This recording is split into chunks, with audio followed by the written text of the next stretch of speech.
Oke, bismillahirrahmanirrahim. Assalamualaikum warahmatullahi wabarakatuh. Assalamualaikum warahmatullahi wabarakatuh. Maduhu amma ba'du, yang kami hormati dosen pengampu hukum perbankan Rizky Mehta Setiadi dan teman-temanku yang mengerti.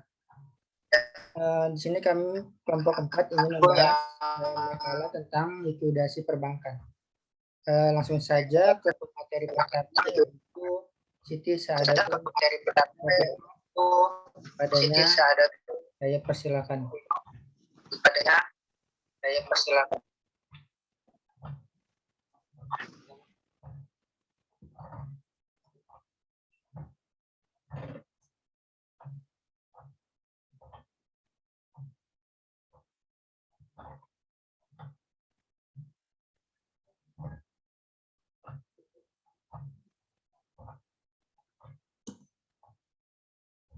Baik, terima kasih kepada moderator.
Baik, terima kasih kepada moderator.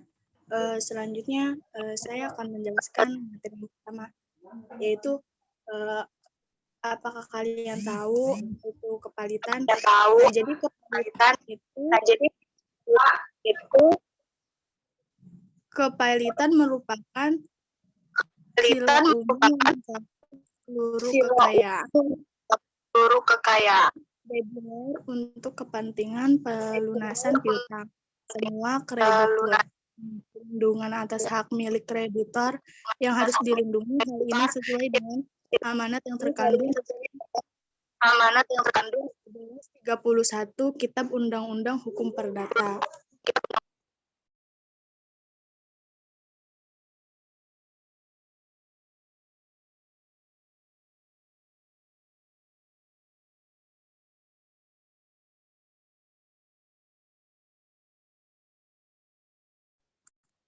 Nah, selanjutnya yaitu apa itu likuidasi. Jadi, likuidasi itu adalah pembubaran perusahaan sebagai badan hukum yang meliputi pembayaran kewajiban kepada para kreditor dan pembiayaan harta yang tersisa kepada para pemegang saham atau disebut dengan persero.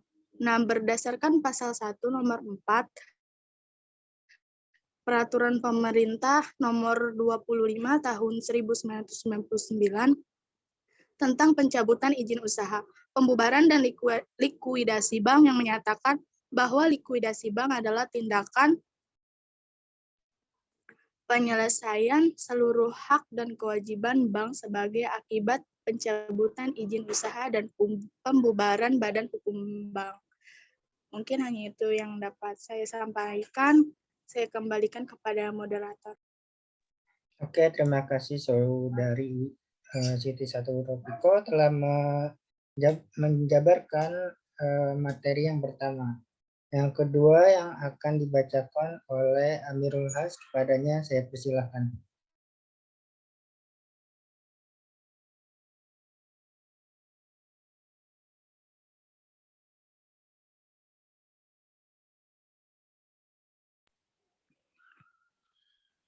Baik, di sini saya akan menjelaskan beberapa faktor penyebab likuidasi bank. Salah satu faktor yang penting dari penyebab timbulnya suatu resiko likuidasi bank adalah mengenai faktor peringkat kesehatan dari bank. Kesehatan bank ini adalah suatu indikator untuk menyatakan suatu keadaan atau situasi bank sesungguhnya. Berdasarkan pasal 29 Undang-Undang Nomor 7 Tahun 1992 sebagaimana yang telah diubah menjadi Undang-Undang Nomor 10 Tahun 1998 mengenai kesehatan bank. Ini adalah suatu peran dari Bank Indonesia dalam rangka menjalankan tugasnya melakukan pembinaan dan pengawasan bank.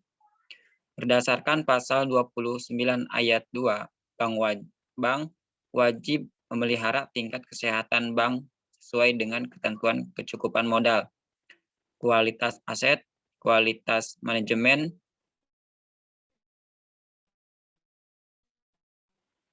likuiditas, rentabilitas lain yang berhubungan dengan usaha bank, dan wajib melakukan kegiatan usaha sesuai dengan prinsip kehati-hatian.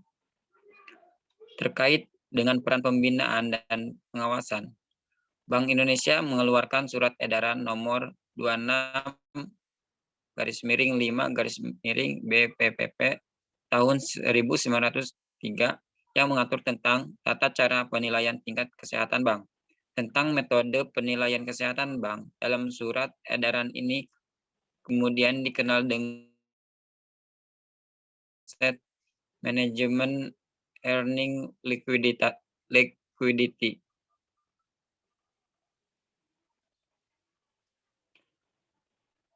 Metode ini berisikan langkah-langkah untuk menghitung besarnya masing-masing rasio pada komponen-komponen diantaranya. Yang pertama, C, yaitu kapital untuk rasio kecukupan modal. A, yaitu aset untuk rasio-rasio kualitas aktiva. M, manajemen untuk menilai kualitas manajemen. E, yaitu earning untuk rasio rentabilitas bank. Dan L, yaitu liquidity untuk rasio-rasio likuiditas bank. Mungkin itu saja dari saya. Kurang lebihnya saya kembalikan ke moderator. Baik, terima kasih Saudara Amirul Has telah memaparkan materi yang kedua. Langsung saja ke pemateri yang ketiga, yaitu Ramadini Rizkiatul Fatihah. Padanya saya persilahkan.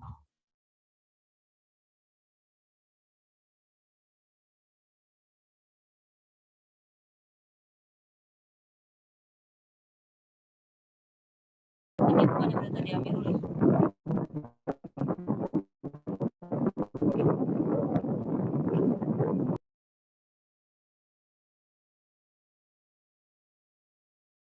Oke, selanjutnya adalah metode penentuan selanjutnya yaitu sebab yang dapat melatar belakangi terjadinya suatu resiko likuidasi.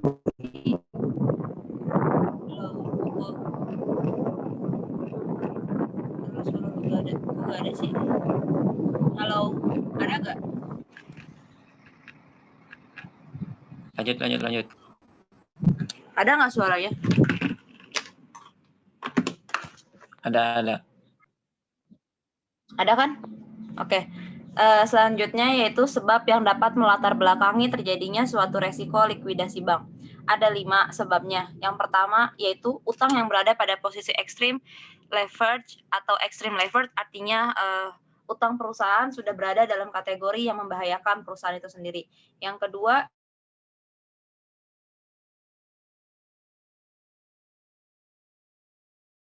adalah dilakukannya suatu kebijakan strategi yang salah sehingga memberi pengaruh pada kerugian yang bersifat jangka pendek dan kerugian jangka panjang. Kebijakan ini juga dapat berupa pemberian kredit yang salah sehingga menimbulkan kredit macet. Yang keempat adalah kepemilikan aset yang tidak lagi mencukupi untuk menstabilkan bank, yaitu sudah terlalu banyak aset yang dijual sehingga jika aset yang tersisa tersebut masih ingin dijual, maka itu juga tidak mencukupi untuk menstabilkan bank. Yang kelima adalah sering melakukan kebijakan gali lubang dan tutup lubang. Pada kewajiban atau menyelesaikan persoalan likuidasi dipakai dari dana untuk membayar utang. Sehingga pada dana yang seharusnya dialokasikan untuk membayar utang yang sudah jatuh tempo, namun dipakai untuk membayar gaji karyawan, membayar listrik, dan sejenisnya yang termasuk kategori short term liquidity. Oke, materi selanjutnya saya kembalikan kepada moderator. Baik, terima kasih Saudari Ramadini Rizkyatul Fatihah telah memaparkan materi ketiga. Langsung saja ke pemateri yang keempat, yaitu Nenden Cito. Kepadanya saya persilahkan.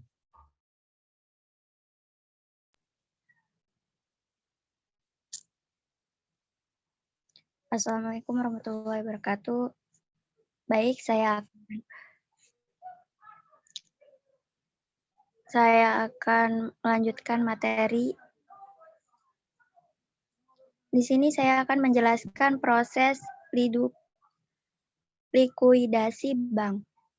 1. Pengamanan aset bank sebagai tindak lanjut pencabutan izin usaha. 2. Penyusunan neraca penutupan. 3. Pengauditan neraca penutupan. 4. Inventarisasi aset dan kewajiban bank. 5. Penyusunan rencana kerja dan anggaran biaya. 6. Penyusunan neraca sementara likuidasi. 7. Penyampaian likuidasi. 8. Pencairan aset dan atau penagihan piutang. 9. Pengawasan pelaksanaan likuidasi bank. 10. Penyampaian laporan pelaksana likuidasi bank. 11. Pengakhiran likuidasi serta pembayaran kewajiban bank. 11. Penyerahan sisa hasil likuidasi kepada pemegang saham. 13. Pembayaran yang belum diambil oleh kreditur. 14. Penyusunan neraca akhir likuidasi dan laporan penangguhjawaban tugas. 15. Penangguhjawaban dan pembubaran tim likuidasi. Cukup, saya lanjutkan ke moderator. Baik, terima kasih Saudari Nenden Cito telah memaparkan materi yang keempat. Selanjutnya materi yang kelima yang akan disampaikan oleh Saudari Wikoya. Kepadanya saya persilahkan.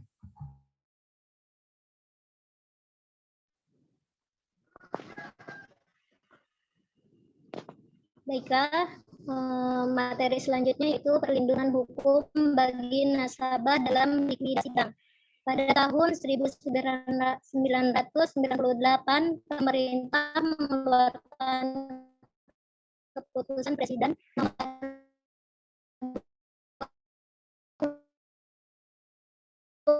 6 tahun 1999 pembayaran bank umum dan keputusan Presiden nomor 193 tahun 1998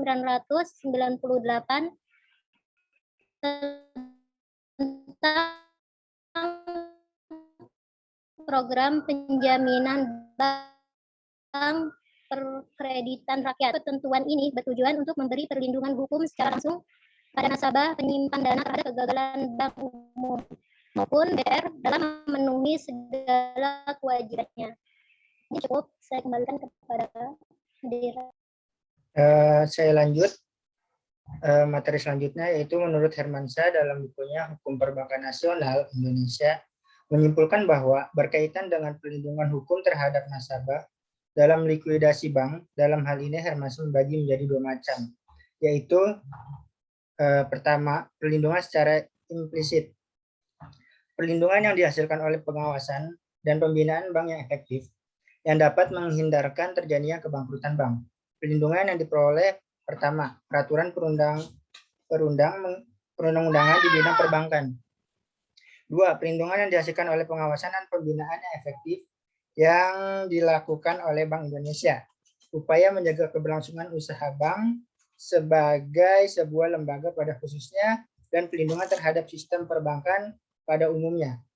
Yang keempat, memelihara tingkat kesehatan bank. Yang kelima, melakukan usaha sesuai dengan prinsip kehati-hatian. Yang keenam, cara pemberian kredit yang tidak merugikan bank dan kepentingan nasabah. Dan yang ketujuh, menyediakan informasi risiko kepada nasabah. Yang selanjutnya itu perlindungan secara eksplisit. Perlindungan melalui pembentukan suatu lembaga yang menjamin simpanan masyarakat. Sehingga apabila bank mengalami kegagalan, lembaga tersebut yang akan mengganti dana masyarakat yang disimpan pada bank yang gagal tersebut. Perlindungan ini diperoleh melalui pembentukan lembaga yang menjamin simpanan masyarakat, sebagaimana diatur dalam Keputusan Presiden Republik Indonesia nomor 26 tahun 1998 tentang jaminan terhadap kewajiban bank umum.